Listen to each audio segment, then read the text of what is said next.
Salut la grande famille, c'est encore moi aussi Béjo. Si tu es nouveau, tu es nouvelle sur ma vidéo, faut t'abonner sur ma chaîne YouTube, ma page Facebook, Instagram, TikTok. Vous pouvez me retrouver sur les 4 plateformes. Et encore, je laisse mon numéro WhatsApp, s'il vous plaît. Quand je fais des vidéos, pour m'encourager, j'ai besoin de vos soutiens. Partagez mes vidéos au maximum dans les groupes Facebook, WhatsApp. Partagez ça aussi, envoyez ça à vos amis. Je pense que ça peut nous aider aussi. Parce qu'il y a trop de mensonges qui circulent sur les réseaux sociaux. D'autres n'aiment pas envoyer des informations vraies. Eux, ils sont là pour mentir. Mais aujourd'hui, nous sommes chez les Gors. Ok. Steve Biko, lui qui est en Mauritanie, il est en train de parler de Titi Atian. Pourquoi Titi Atian, c'est un Sénégalais, pourquoi il veut mettre sa bouche dans la politique ivoirienne. Donc, vous me m'écoutez, on va voir. Tidiane Thiam. Voilà, je vais m'adresser à monsieur Tidiane Thiam. Il faut lui envoyer cette vidéo-là. Taguez monsieur Tidiane Thiam. Taguez-le. Et dites-lui que moi, Biko, je m'adresse à lui et que je parle de lui en ce moment. Monsieur Tidiane Thiam, tu es rentré après 20 ans d'exil, d'après toi. Tu t'es exilé et cela t'a donné 20 ans d'exil. Pour ne pas dire 22 ans d'exil. C'est à ma connaissance, après le coup d'état de Guy Robert que tu as fui le pays. Donc, c'est 22 ans ou 20 ans d'exil. Bon, de toutes les façons, il y a longtemps que tu as quitté la Côte d'Ivoire. Tu es rentré en Côte d'Ivoire, effectivement, c'est ton pays d'adoption. Nous t'avons adopté. Nous t'avons nourri. Tu es allé dans nos écoles. Tu as étudié dans nos écoles. Et puis tu es allé en France. Quand tu es revenu, tu as été patron au Bénet. Et tu as été ministre sous Bédier. Et après ça, tu t'es retrouvé en exil. Mais, tu vois, je t'ai pas encore entendu parler. Hein. Ce sont tes supporters là qui se promènent sur les réseaux sociaux pour chercher des partisans, pour chercher des militants pour Tidiane Thiam. C'est ceux-là qui nous prêtent des intentions. Ils nous ont fait entendre que tu es intéressé par le pouvoir d'État. Ils nous ont fait entendre que tu veux devenir président de Côte d'Ivoire et tu souhaites même être candidat pour devenir président. Ce qu'ils disent là, à ma connaissance, je ne crois pas. Et je me dis que bon, c'est une blague. Et peut-être même que c'est une rumeur. Tellement je ne crois pas, je ne prends pas ça en considération. Mais si il s'avère que ce qu'ils disent est vrai et que tu as cette intention d'être candidat pour devenir président de la République de Côte d'Ivoire, je vais te décourager. Je te regarde droit dans les yeux, voilà, je te regarde droit dans les yeux, et puis je te dis, ce n'est pas la peine de postuler. Ce n'est pas la peine de postuler. Parce que postuler pour être président, attends, je viens. Je vais prendre mon petit téléphone, j'arrive. Puis je te montre quelque chose.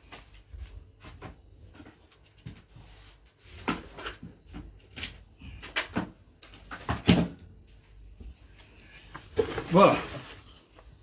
Je vais te décourager. Et je vais te dire que ce n'est pas la peine de postuler. Il ne faut même pas chercher à être candidat pour être président de la République de Côte d'Ivoire. Parce que nous, on est déjà fatigués. Toi, Tidiane Thiam, moi j'ai vu ton papa, il était dans le gouvernement d'Oufo-Boigny. Et ton papa lui-même, il était fier d'être sénégalais. Donc tu ne vas pas venir mentir ici. Ton père, il s'appelle Thiam. Voilà. Amadou Thiam ou bien quoi. Ton père, quand il était dans le gouvernement d'Oufo-Boigny, il était très fier d'être sénégalais. Donc il faut aussi assumer il faut assumer ton origine, il faut assumer aussi ton identité. Ton père, quand il est mort, je ne sais pas si, mais moi j'ai appris qu'il est mort, ils l'ont enterré au Sénégal. Ils ne l'ont pas enterré en Côte d'Ivoire. Ils l'ont enterré au Sénégal. Donc, Tidiane Thiam, tu n'es pas le bienvenu. Tu n'es pas le bienvenu en politique. Et tu ne seras pas le bienvenu en politique. Si tu veux être directeur de société, il y a ta place. Si tu veux être responsable de mouvements pour soutenir les pauvres, parce qu'on dit que tu es riche, il y a ta place. Oui, son papa était ministre de l'information, je me rappelle très bien. Si tu veux être PDG d'une société de la place en Côte d'Ivoire, il y a ta place. Si tu penses que tu peux nous rendre service sur le plan diplomatique, celui qui sera nommé, celui qui sera élu à la tête de la Côte d'Ivoire comme président de la République, s'il veut te nommer, il peut te nommer ministre, comme ton père a été, il n'y a pas de problème. Comme Bédi en son temps t'a nommé ministre. C'est là que tu dois t'arrêter. C'est-à-dire, c'est ton carrefour là. C'est ton terminus qui est ministre là. Tu ne peux pas être premier ministre. Tu peux être ministre. Tu ne peux pas être président. Tu peux être ministre, tu peux être directeur de société. Ça s'arrête là. On est fatigué. Monsieur Tidiane Thiam, on est fatigué. Quand tu écoutes ton nom là, est-ce qu'il y a un nom en Côte d'Ivoire qu'on appelle Thiam? Bon, ça dit vouloir même. Moi, il n'est pas honte de te dire ça. Je ne peux pas avoir honte de te dire ça. Voilà ce que les Français nous ont montré aujourd'hui. Ils nous ont envoyé un bouquet. Un bouquet. Ils nous ont imposé un bouquet. Tu as compris? On ne veut plus d'étrangers à la tête de la Côte d'Ivoire. On ne veut plus. On ne veut plus d'étrangers à la tête de la Côte d'Ivoire. Vous n'allez pas vouloir nous distraire en pérennisant l'esprit d'étranger à la tête de notre pays pour souiller le pouvoir de la Côte d'Ivoire. On ne veut plus d'étrangers à la tête de la Côte d'Ivoire. On ne veut plus. Ce que Ouattara, ce que Mossi Drama nous a montré là, on est rassasié de ça. Monsieur Thiam, quand tu regardes le nord de la Côte d'Ivoire, quand tu regardes le sud de la Côte d'Ivoire, quand tu regardes l'est et l'ouest de la Côte d'Ivoire, quand tu regardes le centre de la Côte d'Ivoire, il n'y a pas un Ivoirien qui porte ce nom Thiam là. Ça n'existe pas. Ça n'existe pas. Il n'y a pas d'Ivoirien qui porte ce nom Thiam. Ça n'existe pas. Tidiane Thiam. Ça n'existe pas. Ton père, lui, s'appelait Amadou Thiam. Oui, mais lui, il a reconnu qu'il est sénégalais. La preuve, il allait mourir chez lui au Sénégal. Il faut suivre ses traces. C'est-à-dire, vous faites comme si en Côte d'Ivoire, il n'y a pas d'intellectuels. En Côte d'Ivoire, il y a des docteurs. D'ailleurs, ils ne sont pas milliers. Ils sont en train de chercher travail, ils n'ont pas. Il y a au moins 2000 docteurs en Côte d'Ivoire qui ont grévé la fois passée, qui ont marché. Ils ont été gazés. Certains ont été arrêtés. Il y a une dame, elle a un doctorat, je crois, en pharmacie ou quoi. Elle a porté sa tenue et puis elle allait vendre pain avec condiment. En Côte d'Ivoire, il y a des docteurs, il y a des ingénieurs, il y a des experts en tentant. En Côte d'Ivoire, il y a tout. Il y en a qui ne sont pas allés à l'école. Il y en a qui ont fait CP. Il y en a qui ont niveau CM2. Il y en a qui ont niveau terminal. Il y en a qui ont niveau 3e. Il y en a qui ont niveau seconde. Il y en a qui ont niveau licence. Il y en a qui ont niveau maîtrise. Il y en a qui sont docteurs. Ils sont beaucoup comme ça. Ils sont beaucoup. Nous, on ne peut pas les laisser. Et puis nous, on te voit. Et puis on te met. Tu n'es même pas de chez nous. Tu n'es pas de chez nous. Le premier président de la République de Côte d'Ivoire, il n'était pas docteur. Il était planteur. Il était soigneur de plaies. Oui, il était soigneur de plaies. Bédié qui est arrivé, qui est son fils là, docteur en économie. Guy Robert, il est arrivé, il était général de l'armée. Laurent Gbagbo, docteur en sciences, en histoire. professeurs d'université. Tu as compris? Les intellectuels sont versés en Côte d'Ivoire. Toi, tu es banquier, mais il y a beaucoup de banques. Ils n'ont qu'à te donner une banque. Tu vas aller la diriger. Il y a beaucoup de banques. Pourquoi tu ne restes pas en France pour être ministre là-bas? Il faut rester en France. Tu vas être maire ou bien député. Il n'y a pas de problème. Si tu veux être gouverneur de Yamoussoukro ou bien maire de Yamoussoukro, il n'y a pas de problème. Mairie, tu veux, il n'y a pas de problème. Tu veux être député, il n'y a pas de problème. Mais, président, c'est un fauteuil sacré. Ça n'appartient qu'aux enfants de la Côte d'Ivoire. On est ivoirien. On peut le devenir par nature. Mais quand tu nais ivoirien, tu es automatiquement favorisé à diriger la Côte d'Ivoire. On est ivoirien à travers le sang. Je dis bien à travers le sang, pas le sang.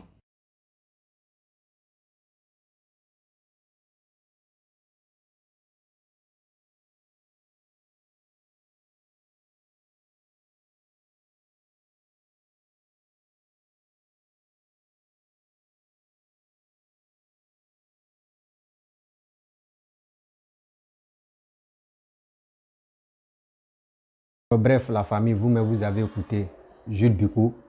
Il est à Mauritanie, c'est un gars. Vous voyez, à chaque fois, une fois, il avait fait une vidéo pour dire les noms des Burkinabés vont se reposer. Même Papa Ado va se reposer aussi. Parce que là, ils vont attaquer les Sénégalais et qu'ils vont attaquer Titi Antian, qui est un Sénégalais. Son père, c'est un Sénégalais. Sa mère, elle est baoulée, elle est ivoirienne. Vous comprenez, cette histoire de la xénophobie, moi, ça ne m'étonne pas. Parce que quand Bédié, c'est temps de Bédié sont sortis, quand Bédié était au pouvoir, là, Titi Antian travaillait avec Bédié. Et c'est là on parlait de xénophobie. Non, telle personne est comme ça, oui, telle personne est étrangère, telle personne est comme ça, jusqu'à ils ont dit à la santé burkinabé. Aujourd'hui, voici Karma qui a tué le rattraper. Vous pensez que les opposants qui sont là maltraités, qui sont là tout d'ici à la Sana, vous pensez que quand eux vont voir petit heureux, que toi, ton papa même est mauritanien, même si ton papa même est guinéen, ils vont te dire, ils ne vont pas cacher où tout est là. Ils vont dire, lui là, c'est un étranger encore. Hein. Aujourd'hui, vous voyez. Donc, c'est pour vous dire, entre eux-mêmes les opposants, là, on dit quand tu sèmes quelque chose, tu vas récolter. Voici ce qui, Papa Bédié, Titi Antian, ce qu'ils ont créé là. C'est ça, lui, il a été récolté. Vous voyez comment ça fait mal. Ça vient de commencer comme ça. La vie là, quand tu as été piétiner quelqu'un là, un jour, il y a quelqu'un aussi, tu vas te piétiner. Voici les retombées. Durant combien d'années? Voici les retombées. Depuis, lui, il dit, on dit, c'est maintenant, lui, il est rentré en Côte d'Ivoire. Depuis combien d'années? Bref, là, c'est sa vie. Et j'aimerais interpeller au RADP, j'aimerais interpeller aussi aux Ivoiriens. Faisons très attention. Parce que si les réseaux sociaux, surtout, ne regardons pas pour dire telle personne est étrangère, telle personne, non. Dis-toi, prie Dieu, c'est lui qui va venir gouverner, c'est lui qui va venir au pouvoir. Franchement, il n'a qu'à bien traiter les Ivoiriens. Il n'a qu'à bien s'occuper de la Côte d'Ivoire. C'est ça nous on veut. Une histoire d'étrangers, on veut les vrais Ivoiriens au pouvoir, on veut ça là, au pouvoir là. Ça va nous mettre en retard. Oui, ça va nous mettre en retard parce que de nos jours maintenant là, lui qui s'élève ici, lui qui s'élève, il peut aller se marier avec une femme qui s'élève, elle peut aller se marier en Burkinabé, elle peut aller se marier en Guinée, elle peut aller se marier où elle veut. Mais ces enfants-là, on fait comment? S'ils sont nés en Côte d'Ivoire, ils vont être ivoiriens. Mais vous ne voulez pas. Vous voulez qu'il n'y ait qu'un des ivoiriens, des pères ivoiriens. Ça là pour trouver là, il y en a, mais quand même ça, c'est dans les villages on peut trouver. Et à Abidjan aussi, on peut trouver d'autres. Mais de nos jours maintenant, là, le monde a évolué. Vous accusez des gens, oui, lui là il est guinéen, lui là il est sénégalais, lui là il est malien, lui là il est burkinabé, etc. Jusqu'à on dit non que le gouvernement même est pourri. Si vraiment vous vous rappelez le président Félix Houphouët-Boigny a travaillé avec le père de Titi Antian, malgré qu'il était sénégalais. Vous avez compris. Jusqu'à Titi Antian est venu travailler avec Papa Ado. Mais jusqu'à le frère de Titi Antian encore qui est en train de travailler avec Papa Ado. On fait comment? Avec ça, là, vous voulez vraiment traiter tout le monde des étrangers. C'est que Côte d'Ivoire, là, si on enlève tous les étrangers, là, franchement, Côte d'Ivoire va être vide. Hein. Côte d'Ivoire va être vide parce que vous-même, vous êtes à l'étranger là même. Même en Mauritanie où toi tu es là-bas là. Des enfants que toi-même tu vas avoir. Mais on fait comment? Si tu as eu un enfant avec une Mauritanienne, on fait comment? Là, tu vas dire tes enfants sont ivoiriens 100% là. Ou si on te dit tes enfants là sont des étrangers, toi, mais ça te fait mal. Souvent, quand vous faites sortir des paroles, quand vous faites sortir des mots, ça vous rattrape matin, midi, soir. Je ne sais pas si vous cherchez des vues ou si vous cherchez de corrompre des gens. Non, non, non. Le gars est venu, il dit, est-ce que lui-même vous a dit non qu'il veut être président? Non. Lui-même, il n'a pas encore parlé. Mais c'est vous chargez tout ce fardeau-là pour dire non que oui, j'aurais appris que Tidjara Tidiane veut être candidat pour les élections de 2025 pour être président. Et c'est lui-même, il a dit ça. Lui-même, il s'est assis comme ça et puis il a parlé de ça. Mais arrêtez. Arrêtez de traiter tout le monde étranger dans ce pays-là. Vous pensez que sans étrangers dans un pays-là, vous pensez que le pays peut évoluer? Sans étrangers dans un pays-là, tu penses que le pays peut évoluer? Toi, mais tu es en Mauritanie là-bas. Mauritanie où toi tu es là-bas là. C'est que toi tu contribues, tu donnes à l'État là. Toi tu ne sais pas. Tu ne sais pas combien eux gagnent sur toi. Si vraiment tu ne veux pas que les étrangers même s'installent dans ton pays ou les gars travaillent dans ton pays, quitte au Mauritanie, viens en Côte d'Ivoire, tu as travaillé.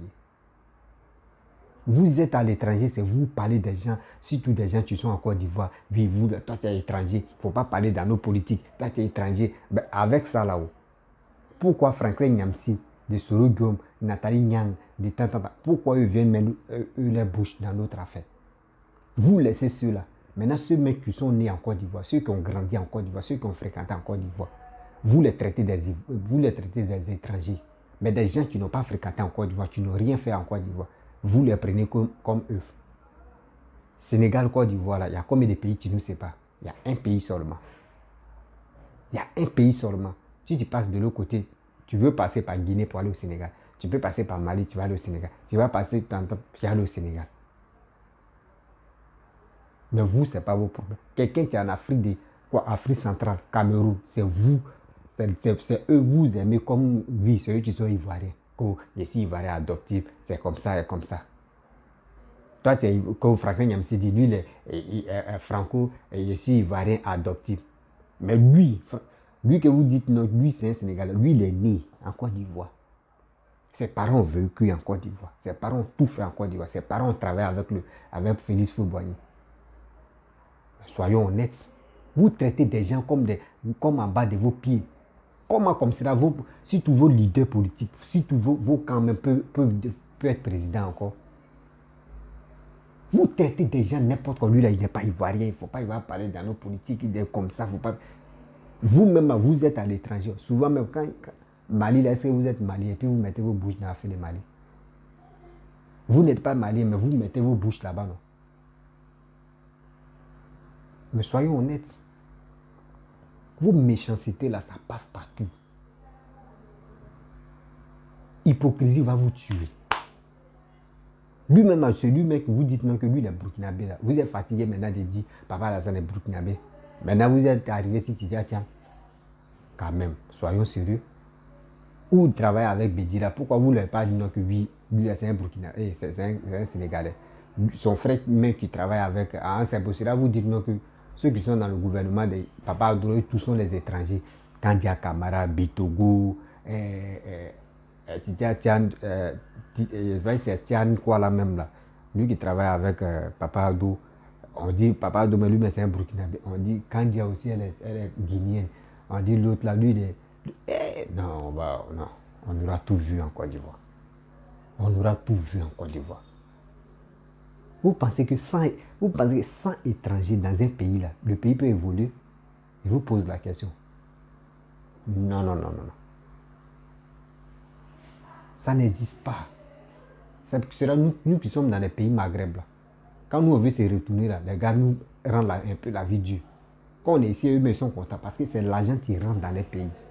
Nous on dépense, eux ils ne dépensent pas comme ça. Nous ça vient. Quand on a besoin de choses, on peut appeler nos parents, eux ils vont envoyer. On a été gonflé l'économie. C'est la même chose aussi, pareil, partout. Si vous ne comprenez pas, vous levez, lui là, c'est un étranger. Lui là, il a fait ça. Lui là, il a fait ceci. Lui là, il a fait cela. Si on vous donne vos Côtes d'Ivoire là, mais vous pouvez faire quoi avec vos Côtes d'Ivoire? Si on dit non que oui, on va enlever ceux que vous les dites, ils sont étrangers là. Ceux que c'est eux-mêmes qui sont eux-mêmes là, ils sont plus intelligents que les vrais Ivoiriens, si on comprend. Ceux que vous dites non que oui, ils sont les étrangers là. Quand on calcule là, ceux qui sont plus intelligents que tous les Ivoiriens. Par exemple, vous dites non, les nordistes, ceux qui sont au nord là-bas, là, eux là, ce sont les. Eux, ils sont pas vrais Ivoiriens. Mais quand même, réfléchissons un peu. Baoulé, on va dire Baoulé, ce sont les Ghanéens. Bon, on va dire Guéré, les gars de l'Ouest, ce sont les Libériens. Les nordistes, ce sont les Sénégalais, Maliens, Guinéens, etc. Eux, ils sont là-bas. On va fouiller là où encore. Mais prenons-nous au sérieux. Je ne sais pas quand vous voulez venir parler, si vous, dans vos vidéos, vous fumez vos poupounas, vous fumez vos gants là, ou vos drogues là, c'est ça qui vous anime pour rencontrer des bêtises. Mais quand vous parlez là, m'adresse à des enfants, tu sont là parler, puis vous dites, oh, tais-toi là-bas. Sans étranger, là, un pays n'est rien. Enlevez ça dans votre tête, à fait des, bon, lui là, il est étranger, lui là, il est comme ça. Il faut être vraiment stupide avant de dire des sanités comme ça. Arrêtez. Franchement, quand je regarde ça, j'ai honte même de mon pays. Avec ça, vous voulez venir au pouvoir. C'est que si vous venez au pouvoir là même, ça là, c'est pour arrêter, c'est pour mettre, si tous les policiers mettent dans la rue comme ça, pour dire, ils vont arrêter tout le monde. Si on voit que ton nom est bizarre là, c'est pour envoyer, ils vont te déporter, ils vont te jeter. C'est ça. C'est ça, on voit dans votre... regardez, quand vous faites vos vidéos, on voit ça déjà. Ça veut dire, si vous venez au pouvoir, là, vous êtes capable de tout faire. De diviser le pays, même pour dire ceux-là, eux, ils sont pas, eux, ils sont étrangers, ceux-là, ce sont les vrais Ivoiriens. Vous pensez que ça, là, ça va marcher? Ça ne va pas marcher. Quand vous-même, vous êtes en Europe, là, quand vous avez des papiers, là, quand on dit vote, là, vous partez voter aussi, non? C'est comme cela aussi, ceux que vous traitez des étrangers, là. Quand les votes arrivent, ils ont papier ivoirien, eux sans voter. Eux, ils vont pas vous voter. Parce qu'ils connaissent déjà vos réactions. Mais quand même, il faut être bête pour faire des trucs comme ça. Surtout les opposants, les cyber-mercenaires que j'appelle les mercenaires. Il faut être vraiment stupide avant de réagir comme ça. Vous ne voulez pas travailler. Quand vous voyez quelqu'un en train de développer vos pays, vous êtes un gris. La haine va vous tuer. Oh non, lui là, il est comme ça, il est comme ça. Vous-même, vous n'avez pas honte. Bédié que vous avez dit Bédié, lui c'est un Ivoirien là. Bédié a fait quoi? Gbagbo, mais que vous avez dit Gbagbo, c'est un Ivoirien. Gbagbo a fait quoi au pouvoir? Voici lui que vous traitez d'être étranger là. Burkinabé là. Regardez ce qu'il est en train de faire pour la Côte d'Ivoire. Gbagbo a travaillé à sa manière. Bédié a travaillé à sa manière. Papa doit travailler à sa manière. Mais quand on met les trois là, on sait qui a travaillé que son ami. On voit. C'est pas caché. On voit tout. Donc arrêtez de nous mettre dans la farine et ils vont nous emballer dedans pour nous mettre dans l'huile. Arrêtez ça. On connaît déjà comment les trucs vont commencer. Et puis pour terminer, vous commencez le bang comme ça, mais pour terminer, vous avez des problèmes. Donc arrêtez les choses inutiles de traiter des gens étrangers. Or vous-même, quand vous traitez des gens étrangers, là, soyez chez vous-même. Là, quand c'est comme ça, on peut dire oui. Voici un exemple. Lui-même, il traite les gens étrangers, mais il est chez lui. Mais vous êtes à l'étranger. Et puis, c'est vous traitez des gens étrangers. Mais ça, là, la famille, mes parents, vous-même, là, on n'a qu'à réfléchir ça. Là. Quelqu'un qui est à l'étranger, et puis il traite quelqu'un d'étranger dans lui-même, dans son propre pays. Or, lui-même, il n'est pas dans son pays. On fait comment? Il faut être vraiment un vrai clown. Hey, non, vraiment, il faut être vraiment un clown même avant de réagir, avant de penser des choses. C'est jamais vu. Donc, franchement, si j'aime voir les commentaires. Oui, je veux des commentaires et je veux aussi votre encouragement. Encouragez-moi, partagez mes vidéos dans les groupes WhatsApp et sur les groupes Facebook. Dans les Facebook aussi, en inbox, partagez. Abonnez-vous au maximum sur ma page Facebook, sur ma chaîne YouTube, Instagram, TikTok. Partagez mes vidéos là-bas. Abonnez-vous, s'il vous plaît. 2023, là, il y aura du lourd. Voilà. Merci et à très bientôt. On va se croiser. Ciao, ciao.